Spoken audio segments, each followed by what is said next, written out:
예레미야서 29장 10절부터 13절까지 말씀, 구약 1097페이지 있습니다.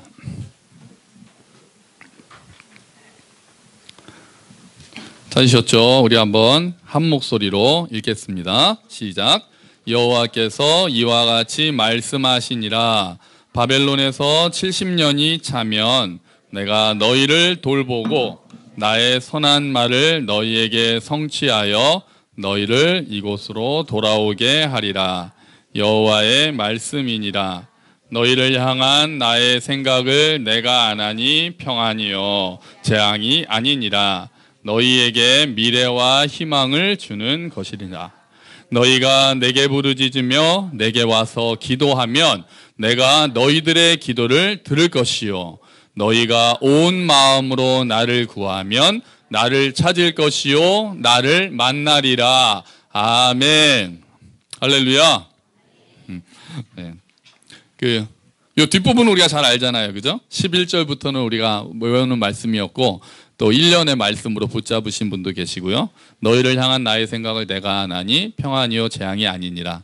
그런데 사실 이 말씀은 딱 그때로 돌아가서 보면은 우리 개인한테 야 나는 너네한테 평안을 주고 싶어, 이 말씀은 사실은 문맥적으로는 아니에요.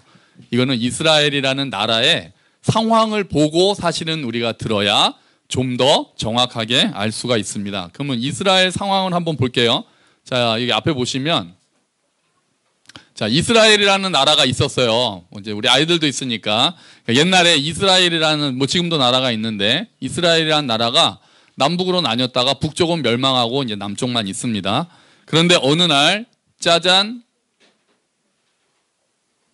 바벨론이라는 나라가 나타납니다. 그래서 바벨론이라는 나라가 이스라엘을 공격합니다. 공격해서 이스라엘이 어떻게 됐을까요? 망했습니다. 이렇게 삐 망했어요. 자, 그 상태예요. 지금 요게 지금 이스라엘이 우리 거기 다시 보면 10절에 보시면 바벨론에서 70년이 차면, 그러니까 지금 이스라엘이 망해서 포로로 잡혀가 있는 상황에서 하나님이 예레미야라는 선지자한테 이렇게 말씀하시는 거예요. 야, 70년 동안은 좀 고생 좀 해라. 너네 70년 동안은 그 바벨론에 우리가 일제에 36년 동안 있었잖아요. 35년 동안 있었던 것처럼 야 니네 이스라엘 멸망했잖아. 하나님한테 불순종해서 멸망했으니까요. 지금 바벨론한테 너네 잡혀갔지. 70년은 기다려야 돼. 대신에 70년이 차면 내가 너희를 돌아오게 해줄게. 이스라엘로 포로에서 풀어줄게. 자, 그래서 그 하나님의 말씀이 성취됐을까요? 안 됐을까요? 됐어요. 근데 그 방법이 좀 그렇습니다. 방법이. 자, 우리가 생각하면 70년 뒤에 이스라엘이 돌아오려고 하면 이스라엘에 막 독립운동을 해가지고 막 독립운동해서 막 나라가 막 거기서 훌륭한 영웅들이 나가지고 야 바벨론에서 으아 바벨론이랑 싸워가지고 딱 나라를 독립할 줄 알았을 수도 있을 텐데 어라? 이런 나라가 띵 나타납니다. 엄청 큰 나라 페르시아라는 나라가 나타나요. 70년쯤 지났을 때 페르시아라는 나라가 나타나요. 좀 더 그 전에 나타났어요. 그리고 페르시아가 어떻게 합니까? 바벨론을 공격합니다. 바벨론을. 그래서 바벨론이 어떻게 됐을까요? 삐 망했습니다. 오늘 굉장히 잘 되니까 좋네요. 바벨론 망했어요. 바벨론이. 그러면 이스라엘이 이제 어떻게 될까요? 띵 이렇게 살아가는 거예요. 이걸 좀 더 멋있게 표현해야 되는데 제가 할 수 있는 수준은 여기까지예요. 자, 그러니까 그 하나님이 이스라엘을 70년 뒤에 해방시킨다는 작전이 이스라엘에서 막 영웅이 나와가지고 독립운동해가지고 바벨론을 쫙 이게 아니고 다른 나라가 나타나서 바벨론을 때린 거예요. 그리고 이스라엘을 야 니네 포로에서 풀어줄 테니까 돌아가 이렇게 된 거예요. 그때 이 바벨론의 왕 이름이 뭐게요? 고레스예요. 고레스. 고레스라는 왕이 야 이스라엘 이제 돌아가도 돼 이렇게 말을 해요. 그럼 고레스는 하나님을 믿었을까요? 안 믿었을까요? 퀴즈. 고레스는 하나님을 믿었을까요? 안 믿었을까요? 안 믿었어요. 태호 정답. 안 믿었어요. 너 이따 사탕 하나 받아가. 홍삼 캔디. 이거 종욱이 어머니가 많이 주셔가지고 많이 있어요. 홍삼 캔디. 자, 아이들이 좋아할지 모르겠지만 홍삼 캔디 준비되어 있습니다. 자, 어쨌든 자 고레스는 하나님을 안 믿는 사람이었다니까요. 근데 하나님이 고레스를 써서 이스라엘을 해방시키신 거예요.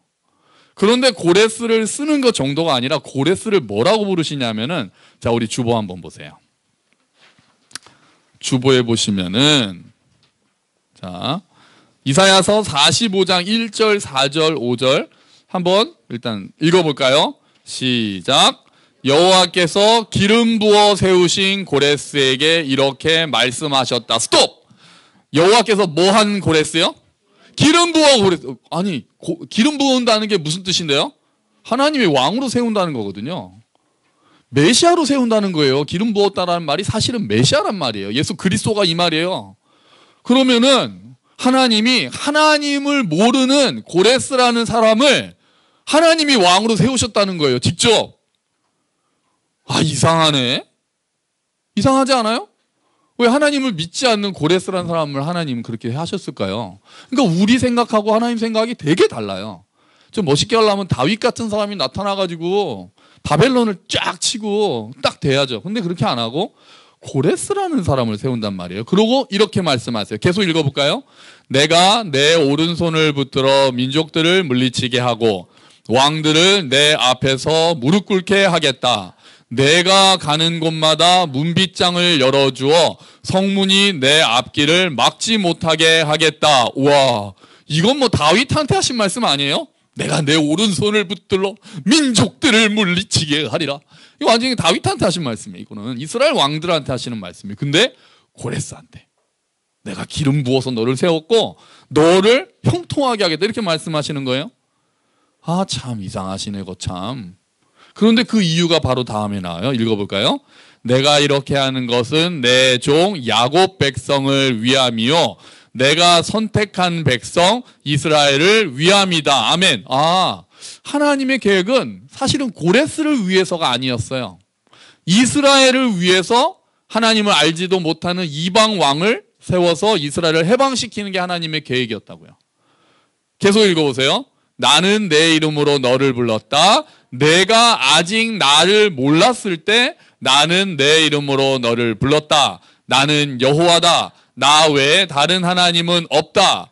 내가 나를 알지 못하나 내가 너를 강하게 해주겠다. 아멘. 고레스는 하나님을 안다고요? 모른다고요? 몰라요. 근데 하나님은 강하게 해서. 왜? 누구 때문에? 이스라엘 때문에. 하나님의 계획은 진짜 우리랑 좀 달라요. 제 생각이랑 달라요.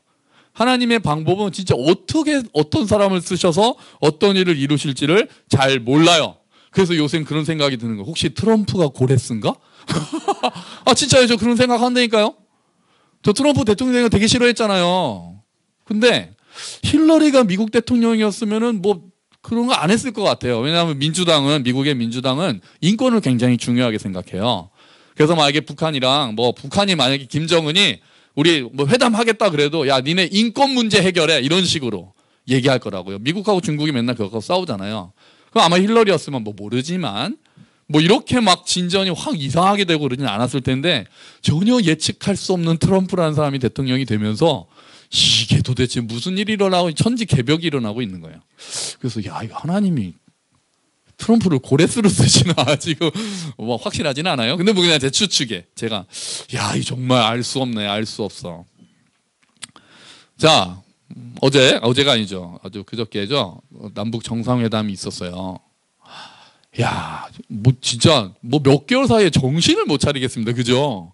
뭐 북한 아주 뭐 늑다리 미치광이에 전쟁광에 뭐 막 그러면서 뭐 다 뭐 쏘겠다 본토를 타격하나 어쩌나 그러다가 갑자기 뭐 와가지고 뭐 악수하고 포옹하고 뭐 정상회담하고 와, 이게 도대체 뭔가. 정말 학생들은 싫어하는 사람도 있습니다. 좋아하는 애들이 있고 싫어하는 애들이 있어요. 초등학생들은 군대 혹시 안 가나 싶어서 좋아합니다. 갈 거예요. 뭐 통일된다고 군대가 없어지진 않아요. 오히려 큰일 났지. 북한으로 갈 수도 있어요. 중국 쪽으로 너무 멀어지죠. 백두산 지키면 얼마나 힘들겠어요. 근데 이제 고등학생들은 싫어해요. 왜요? 시험에 나올 게 있구나 또. 이거 외울 게 하나 늘었다. 4.27 정상회담. 그래서 싫어한대요. 자, 여러분 이거 어떻게 보셨어요? 막 감동적으로 보셨어요? 아니면 누구처럼 아, 이거 또 쇼하고 계시네 그렇게 보셨어요? 아니 뭐 제가 대답을 원하는 거 아니에요. 위험한 발언이기 때문에 대답을 원하지 않습니다. 속으로만 생각하세요. 자, 여러분, 교회는 이 사건을 어떻게 보는 게 좋을까요? 그래서 제가 특별히 주기도문 잠깐 멈추고 한 거예요. 이거는 좀 같이 생각을 해봐야 되는, 다시는 잘 없을 만한 사건일 수 있을 것 같아서 그래요. 여러분, 기본적으로 그리스도인이라면 제가 믿기로는 이 상황은 환영해야 합니다. 제가 알고 제가 공부하고 제가 경험한 하나님은 이 사건을 환영하라고 하십니다. 그래서 제가 이건 단언컨대 그렇게 말씀드릴게요. 반대로 말씀하시는 목사님들도 계실 거예요. 근데 제가 아는 하나님은 그렇습니다. 왜요? 복음은 뭐 하는 거니까요? 원수를 화해시키는 거니까요. 복음은 화해거든요. 그리스도께서 막힌 담을 육체로 허셨습니다.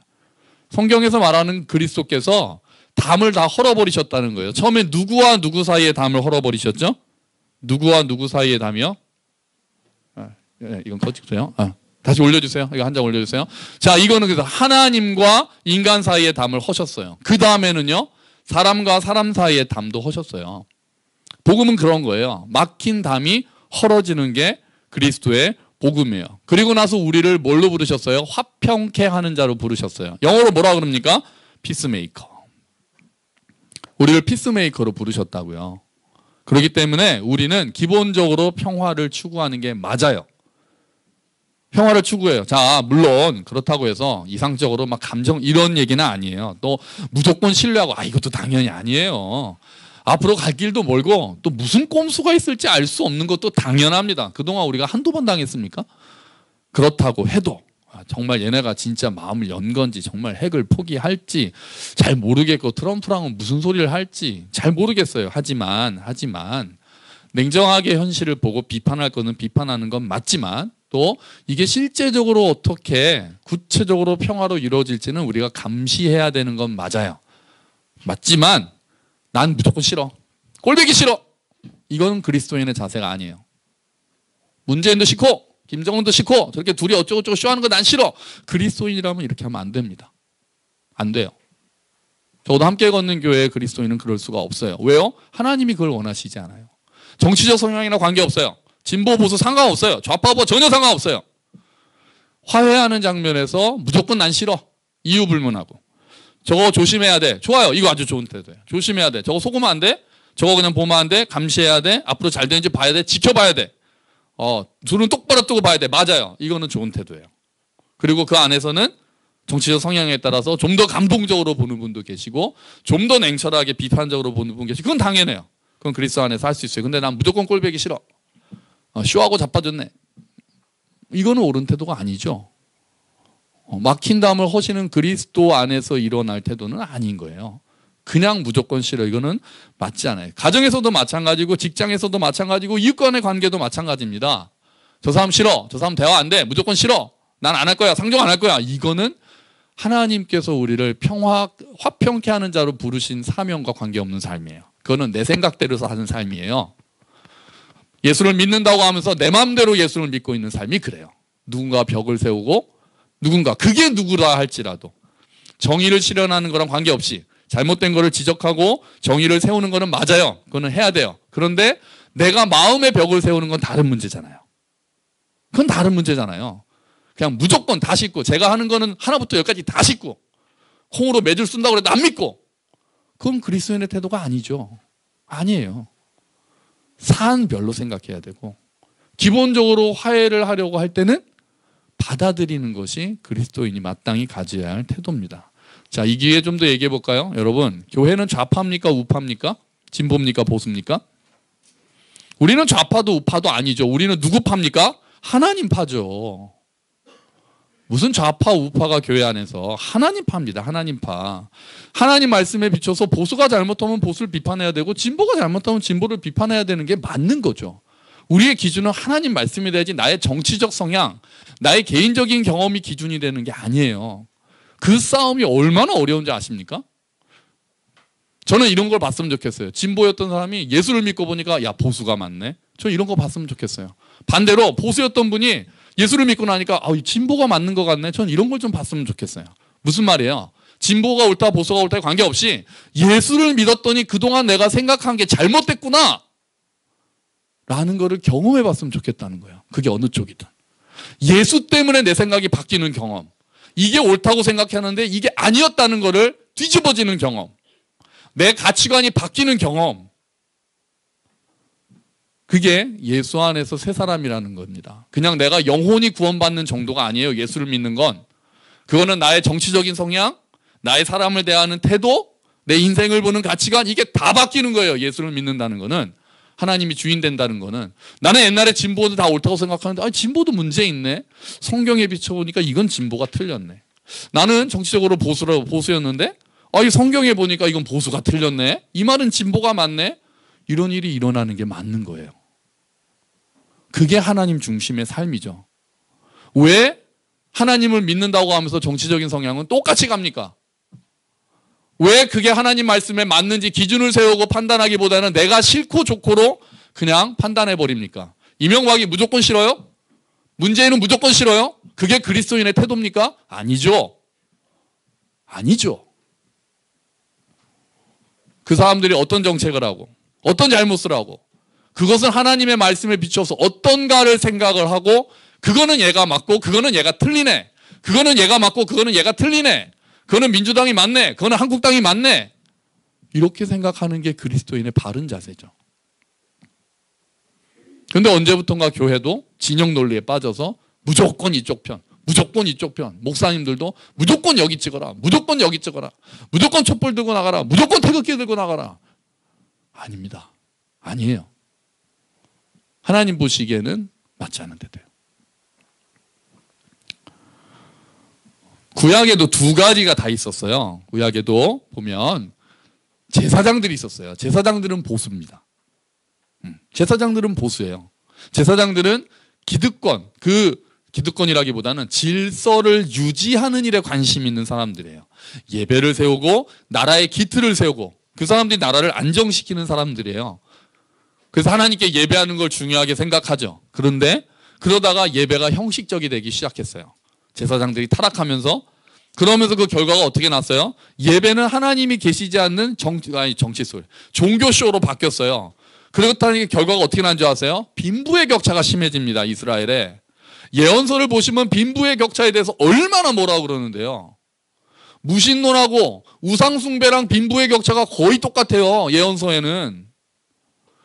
그러니까 누가 나타납니까? 제사장들이 그 기능을 하나님의 말씀을 제대로 전하는 일을 못하니까 누가 나타납니까? 선지자가 나타나는 거예요. 선지자가 나타나서 예배 드린다고 하면서 빈부의 격차가 이렇게 심하면 그게 바른 예배냐? 그런 예배 하나님 받지도 않아. 정의를 물같이 공법을 하수같이 흘리는 게 하나님 뜻이다. 이 사람들은 개혁적인 성향이죠. 이 두 사람이 다 필요했던 거예요. 이스라엘은. 지금은 마찬가지 아니겠습니까? 그죠? 성경은 자본주의 편입니까? 공산주의 편입니까? 하나님 편이죠. 성경에는 두 가지가 다 나와요. 만나 때는 어땠습니까? 만나 때는 완전한 절대평등이었어요. 누구나 다 똑같이 먹었거든요. 뭐 힘세다고 잘생겼다고 나이가 많다고 권력이 높다고 만나를 좀 더 많이 가져가는 거 없었어요. 1인당 똑같은 양. 그거야말로 절대평등이었죠. 근데 가나안 땅에 들어가니까 이제 각자 땅을 나눠주고 농사를 짓습니다. 사유재산을 인정하는 거예요. 가나안 땅에 들어간다면 자기가 노력한 만큼 먹습니다. 그는 이제 자본주의처럼 되는 거죠. 자유주의가 되고. 그렇죠. 나중에 어떻게 됩니까? 예수님이 그 신약에서는 무조건 돈을 다 버리라고 그러나요? 아니죠. 아니죠. 돈을 사랑하지 말라고 하시죠. 돈 자체가 악이라고 말씀 안 하십니다. 돈을 사랑하지 말라고 하시고 만몬을 섬기지 말라고 하시지 돈을 다 버려야 된다고 말씀하시지 않아요. 그리고 구제해라. 가난한 사람을 구제해라. 그렇게 이야기하시죠. 사유재산을 부정하거나 성경은 그러지 않습니다. 하지만 오순절날 성령님이 빡 오시니까 어떻게 됐어요? 자기네 걸 다 팔아서 나눠줬어요. 사람들을. 그거는 만나 때처럼 진짜 사유재산이 없었어요. 초대교회는. 그때는. 자기 다 팔아가지고 없는 사람들 나눠줬으니까요. 성령님이 오셨더니. 그런 모습도 있는 거죠. 이런 모습도 있고 이런 모습도 있고 그런 거죠. 자본주의는 거칠게 말한다면 주로 자유를 중요하게 생각하죠. 공산주의는 기본적으로 평등을 중요하게 생각합니다. 자유와 평등 두 가지가 같이 갈 수 있을까요? 어렵습니다. 거의 불가능합니다.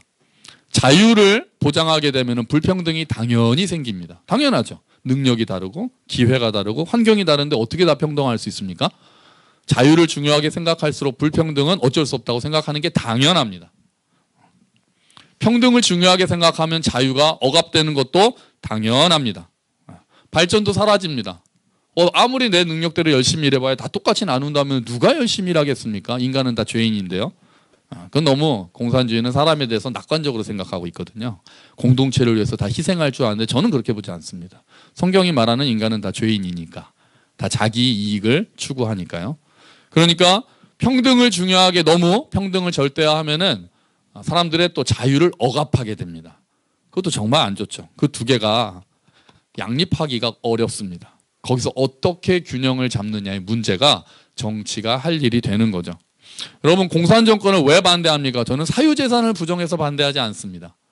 북한이 사유재산을 인정하지 않는다. 그래서 저는 그래서 반대하는 건 아닙니다. 그들이 이데올로기를 앞세워서 민중해방 어쩌고 저쩌고 하면서 거짓말하면서 자유와 인권을 억압하기 때문에 저는 반대합니다. 전쟁을 통해서라도 자기의 목적을 달성하려고 하기 때문에 반대합니다. 일당 독재를 정당화하고 반대하는 자들을 폭력적으로 누르고 있기 때문에 반대합니다. 그건 당연히 하나님 보시기에 옳지 않습니다. 그들의 철학 자체가 무신론에 기반해서 하나님은 없다라고 생각하고 하나님을 예배하지 못하게 하기 때문에 저는 극렬 반대합니다. 하지만 저는 자본주의도 비판합니다. 말로는 자유를 보장한다고 하지만 우리에게 얼마나 자유가 주어져 있습니까? 불평등이 심화되면 자유가 제한됩니다. 말은 자유롭지만 할 수 있는 건 자유롭지 않습니다.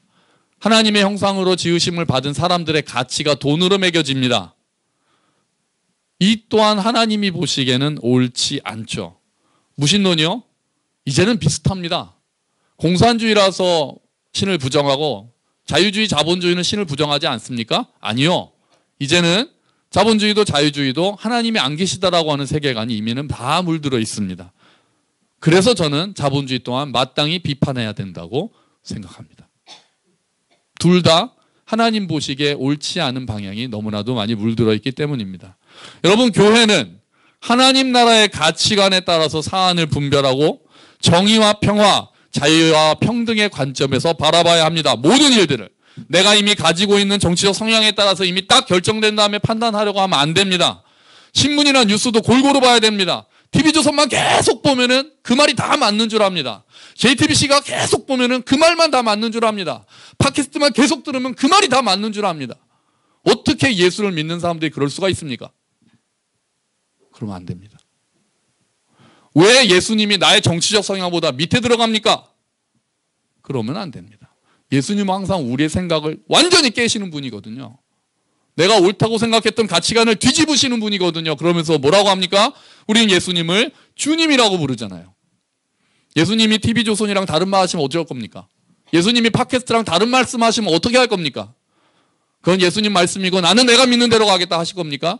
아니면 내가 틀릴 수도 있구나, 세상이 잘못될 수도 있구나, 얘네가 틀릴 수도 있구나 라고 하면서 내 생각을 바꾸겠습니까?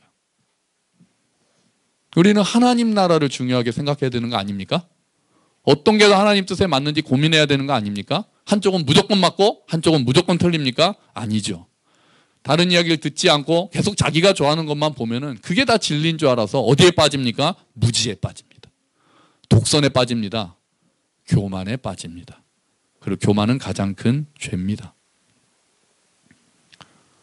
신문 뉴스 골고루 봐라. 아니, 그 전에 성경은 얼마나 있습니까? 여러분, 신문 보고 뉴스 보는 만큼 성경 보십니까? 하나님의 뜻이 무엇인가에 대해서 궁금해 하십니까? 오늘 지금 한반도를 향한 하나님의 뜻이 무엇인가에 대해서 기도하면서 성경을 보십니까?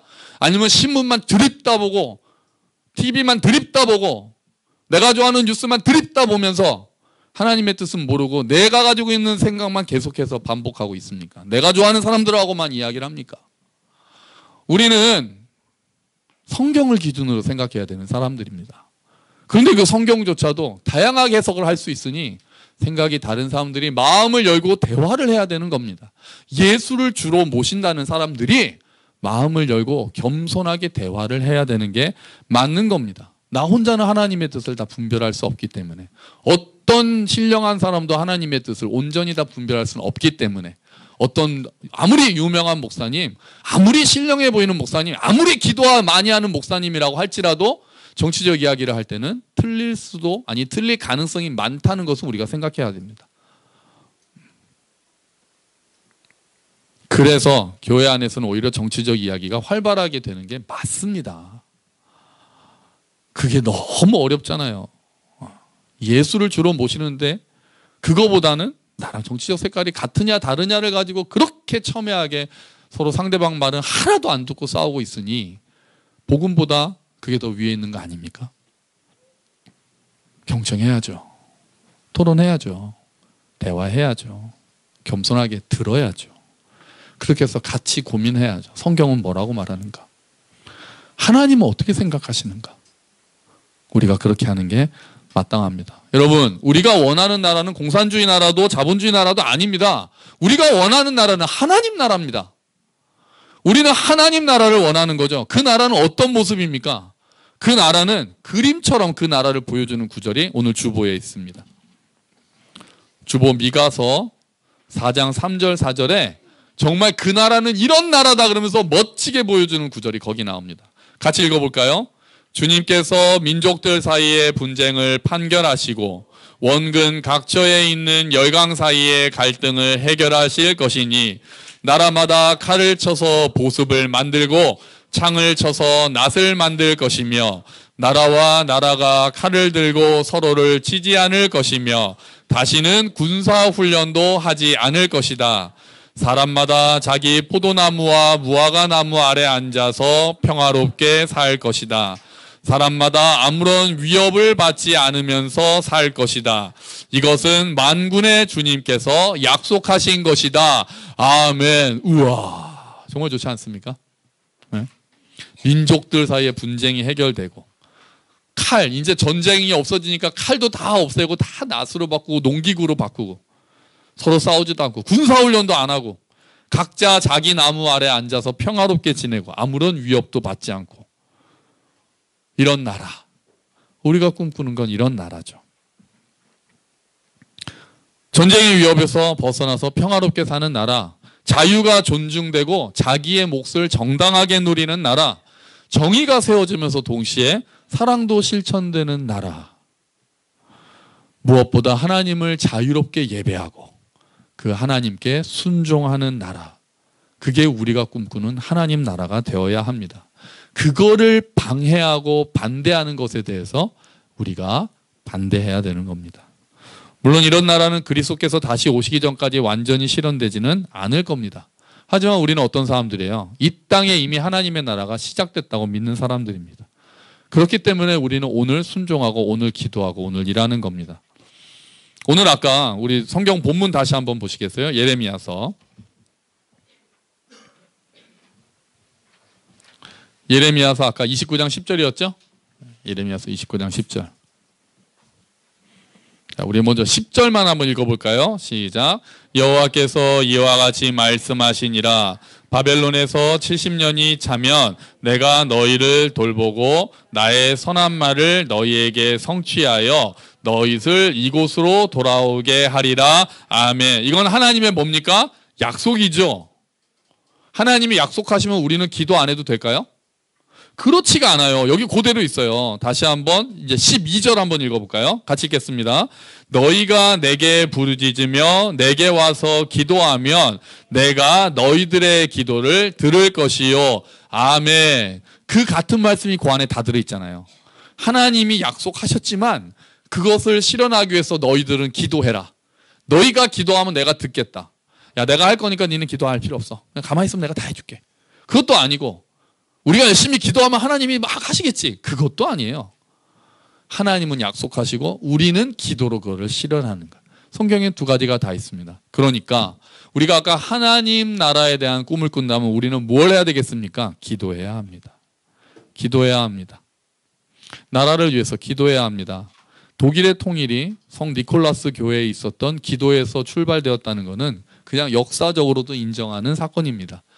기도회가 시작이 됐고 그것이 진행이 되다가 결국은 동서가 통일이 됐거든요. 여러분, 이 땅에 새로운 바람이 어쨌든 불어온 것 같습니다. 이 바람이 어떻게 움직일지는 잘 모르겠죠. 이게 그냥 사그라들 수도 있고 더 나빠질지도 모르겠고 이제는 정말 훈풍이 될지도 모르겠고 또 그렇게 되면 정말 북한에 있는 예배도 못 드리고 인권이 유린되고 있는 그들에게 정말 그 따뜻한 빛이 들어갈지 또 혹시 우리나라에도 경제의 활력이 돌지 정말 앞으로는 어떤 일이 일어날지 정말 전 세계적으로 평화가 오고 정말 핵이 아예 없어지고 우리가 이제 좀 안심하고 잘 수 있을지 어떻게 될지는 정말 모르겠습니다. 하나님만이 아실 겁니다. 여러분, 이 바람이 평화의 바람이 되기를 간절히 바랍니다. 우리가 기도해야 되겠습니다. 이 바람이 자유의 바람이 되기를 간절히 바랍니다. 우리가 나라를 위해서 기도합시다.